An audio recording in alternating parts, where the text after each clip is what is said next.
Spendthrift's American owner Wayne Hughes says breeders are the backbone of the industry, and he's doing everything in his power to support breeders in Australia, with 2 new stallions added to the Spendthrift roster in Victoria.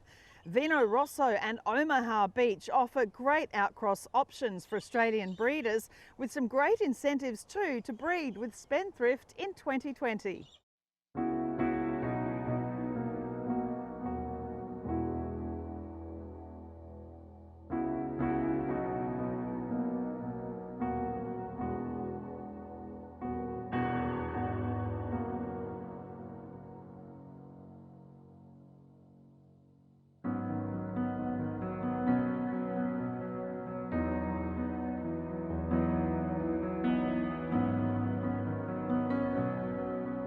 Yeah, we're growing every day, Caroline, and I think it's very exciting for us to be able to introduce horses of the quality of Omaha Beach and Vino Rosso to our Victorian roster. Vino Rosso, I mean, he's by a dual Horse of the Year, Curlin, who won a Breeders' Cup Classic as well, the Preakness Dubai World Cup, and from a Street Cry mare. I mean, global pedigrees don't get much better than that.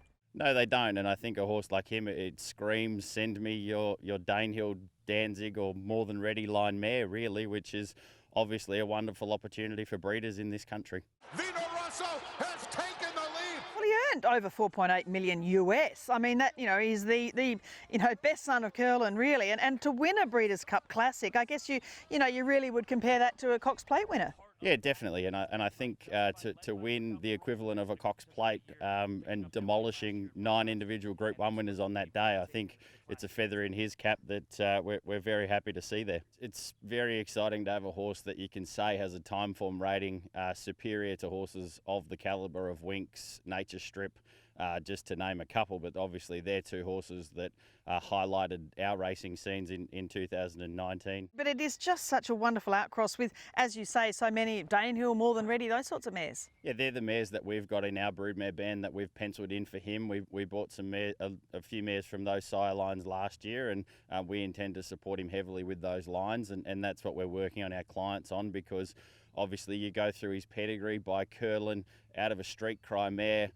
His neck stems from the Deputy Minister sire line, and his neck stems from the Roberto sire line. So they're all sire lines that have worked fantastically here in Australia. How would you describe him physically? What sort of physical type is he? What are you sort of saying to mare owners is really suited to Vino Rosso? He stands 16-1. He's got a lovely shoulder that's developing well. He's settled right into the environment here.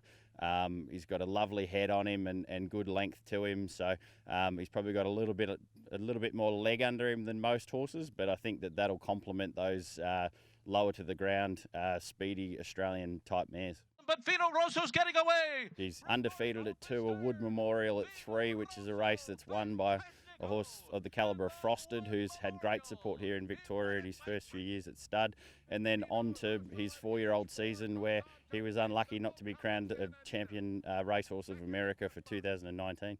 Omaha Beach, yes!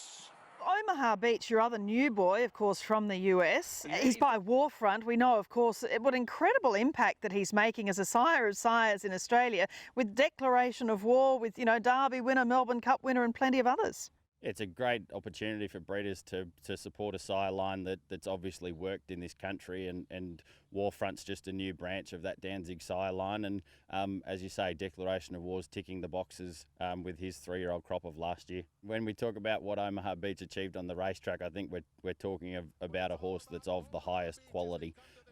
To be able to win a 1200 metre Group 1 and an 1800 metre Group 1 as a 3-year-old, I think he's the first horse in some 30 years to achieve that feat. So, like I said, we're dealing with a high-class athlete here. His rating is equal to some of Australia's very best sprinters.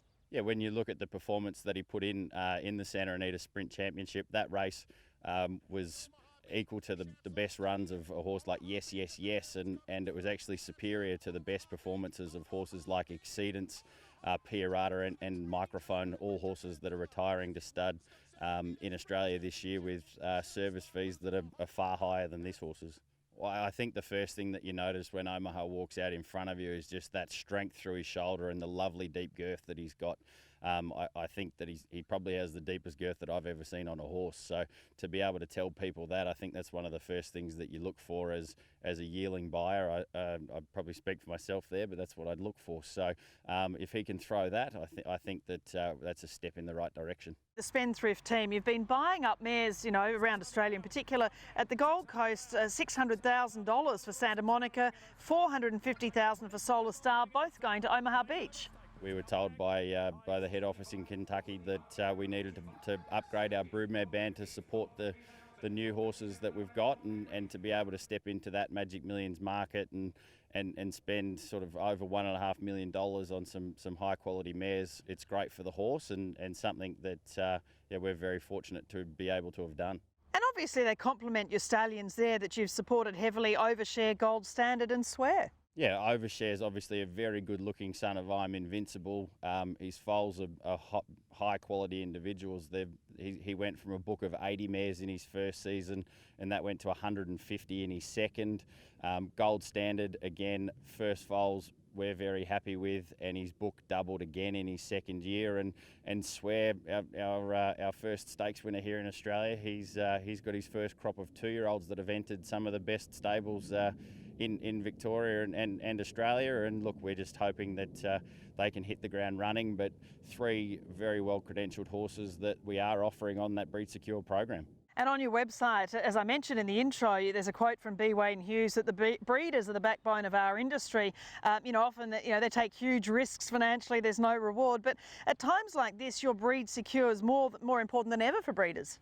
Yeah, Breed Secure is obviously a very innovative program set up by Mr. Hughes, and it's great when we're not in the middle of a pandemic. But in a year like this, I think it's going to be a great opportunity for those breeders that are struggling for the cash flow but still want to participate in this wonderful industry to be involved and not have to put the money out of their own bank account.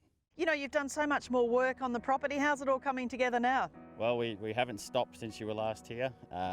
We've got the loading and unloading area. There was a little setback through COVID, but that'll be up and running a couple of weeks into the season, which will be great. The new office we're about to move into, so that's exciting for the team. And obviously we finished off our stallion barns there just before the last breeding season. So there's still plenty to be done, but I think we've done plenty in the last 12 months. And obviously the colours and the whole spendthrift philosophy, I think Australians are becoming very much more acquainted with the success that you're planning to bring to anyone associated with you in Australia. Yeah, and I think that's wonderful for the brand, and we just hope that we can go to that next level in the next 12 months.